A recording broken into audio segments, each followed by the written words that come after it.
La marine de l'Armée populaire de libération est l'une des forces navales les plus puissantes du monde. D'immenses porte-avions, des destroyers avancés et des sous-marins furtifs en font un adversaire redoutable dans la guerre moderne. Mais quel navire de guerre se distingue vraiment au sein de leur flotte? Aujourd'hui, nous allons le découvrir en explorant le top 10 des navires de guerre les plus puissants de la marine de l'Armée populaire de libération. Numéro 10. Classe Jiangdao. La corvette de classe Jiangdao est un bâtiment de surface compact mais redoutable, en service dans la marine chinoise depuis 2013.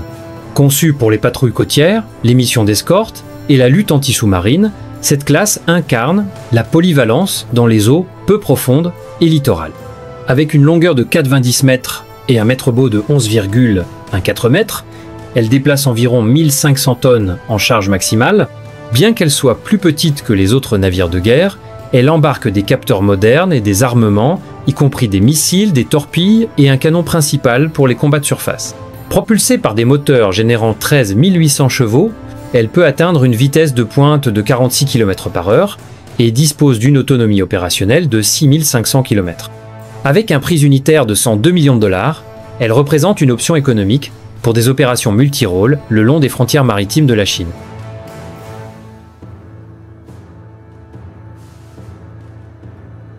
Numéro 9. Classe Yushen. Le navire d'assaut amphibie de classe Yushen, introduite en 2021, marque une étape audacieuse pour la Chine vers des capacités expéditionnaires à grande échelle. Avec 237 mètres de long, 32 mètres de large et un déplacement de 40 000 tonnes, ce navire est véritablement une forteresse flottante. Il peut embarquer des hélicoptères, des engins de débarquement et des centaines de marines pour des opérations amphibies, des missions humanitaires et une présence régionale. Avec une puissance de 87 000 chevaux, il peut naviguer à une vitesse maximale de 46 km/h et parcourir 6 000 milles nautiques sans ravitaillement. La classe Yushen illustre l'accent croissant de la Chine sur la portée mondiale en permettant une réponse rapide et une mobilité stratégique. Avec un coût estimé à $1 milliard, ce navire symbolise l'ambition de Pékin d'opérer au-delà de ses eaux traditionnelles et d'influencer les conflits régionaux par la puissance amphibie.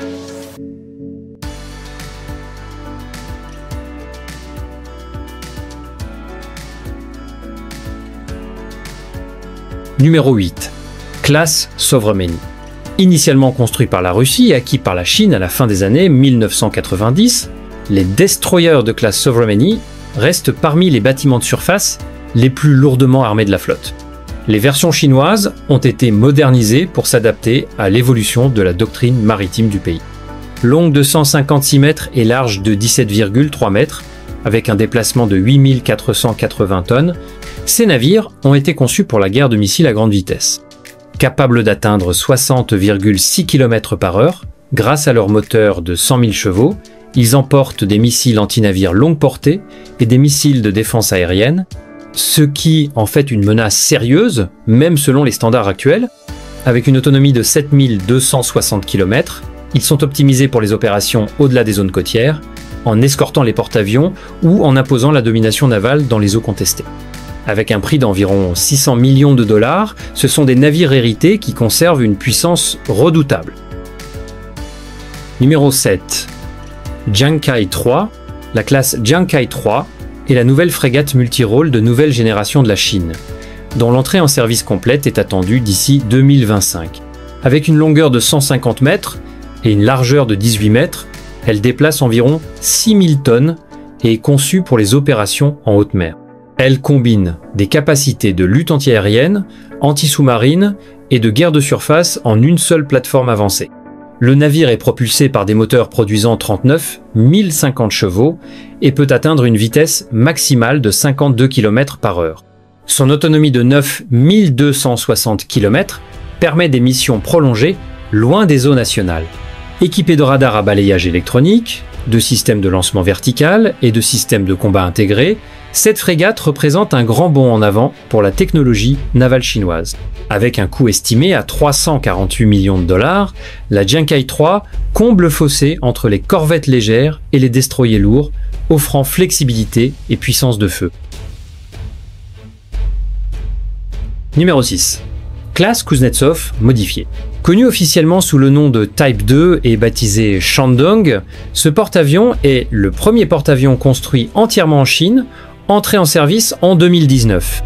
Basé sur le design soviétique Kuznetsov, mais largement modifié, il mesure 305 mètres de long et 75 mètres de large.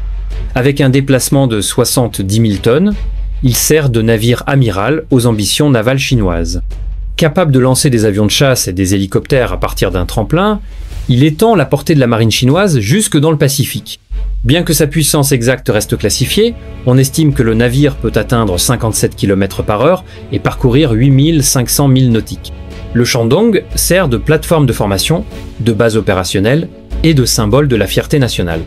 Avec un prix estimé à 860 millions de dollars, il souligne l'engagement de la Chine à devenir une véritable marine à porte-avions.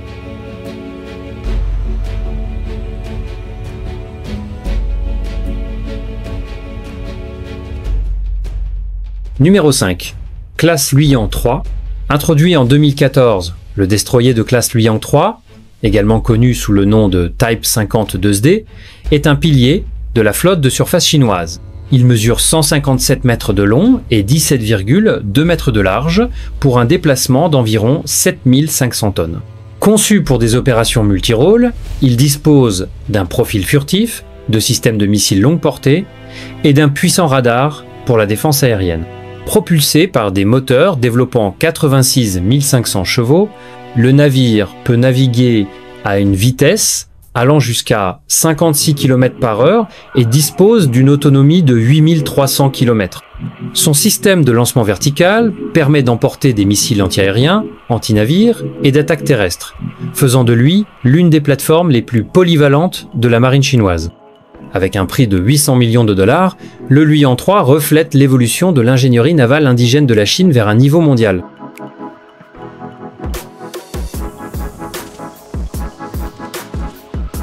Numéro 4. Classe Renai.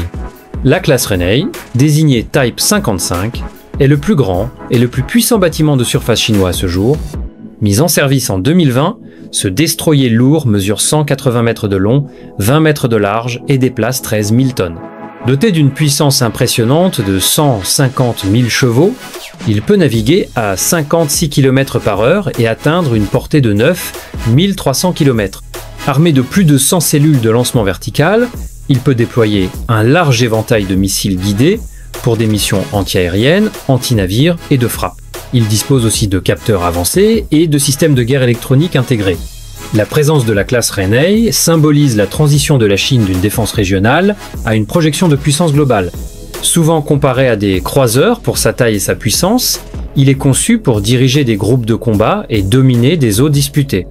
Avec un coût estimé à 888 millions de dollars, la classe Renai est un pilier stratégique de la doctrine navale chinoise future. Numéro 3. Classe Qing.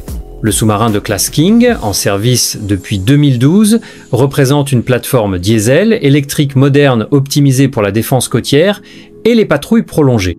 Mesurant 92,6 mètres de long et 8,4 mètres de large, il déplace environ 6600 tonnes. Fait rare pour un sous-marin non nucléaire, il dispose d'une puissance impressionnante de 200 000 chevaux et peut atteindre une vitesse maximale de 40 et 1 km/h. Grâce à sa propulsion indépendante de l'air et à ses systèmes sonars avancés, il peut fonctionner en mode furtif pendant de longues périodes. Son autonomie est considérée comme illimitée pour les missions de patrouille, selon les réserves à bord et l'endurance de l'équipage. La classe Qing est conçue pour emporter des torpilles et des missiles de croisière, ce qui en fait une menace sérieuse pour les navires de surface et les cibles sous-marines.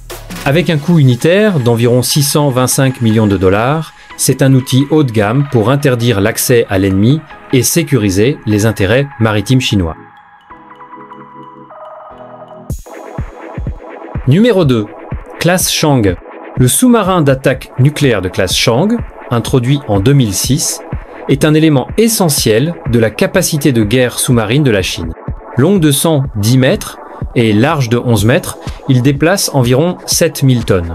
Conçu pour la vitesse, l'endurance et la portée offensive, il peut naviguer indéfiniment grâce à sa propulsion nucléaire et atteindre des vitesses allant jusqu'à 56 km/h.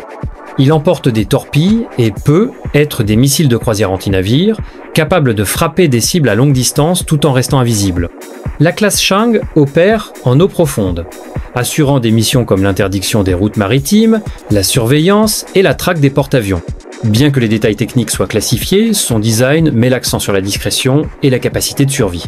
Avec un prix de 1,1 milliard de dollars, ce sous-marin incarne une transition vers des opérations sous-marines autonomes de haut niveau dans le portefeuille stratégique de la marine de l'armée populaire. Numéro 1. Classe Jin. La classe Jin, deuxième génération de sous-marins nucléaires lanceurs d'engins de la Chine, est en service depuis 2007 et constitue un pilier de la stratégie de dissuasion nucléaire du pays. Longue de 135 mètres et large de 12,5 mètres, il déplace environ 11 000 tonnes. Capable de lancer depuis les profondeurs des missiles nucléaires JL2 ou JL3, il garantit une capacité de seconde frappe contre des cibles éloignées. Bien que les données exactes soient classifiées, la classe Jin peut atteindre 56 km/h et opère avec une portée illimitée grâce à sa propulsion nucléaire. Il patrouille dans des zones stratégiques, restant dissimulé pendant des mois, protégé par l'immensité de l'océan. Sa seule présence oblige les adversaires à considérer en permanence la puissance de riposte de la Chine. Estimée à environ 750 millions de dollars, la classe Jin n'est pas seulement une machine de guerre, c'est un garant silencieux de la survie nationale à l'ère de la dissuasion stratégique.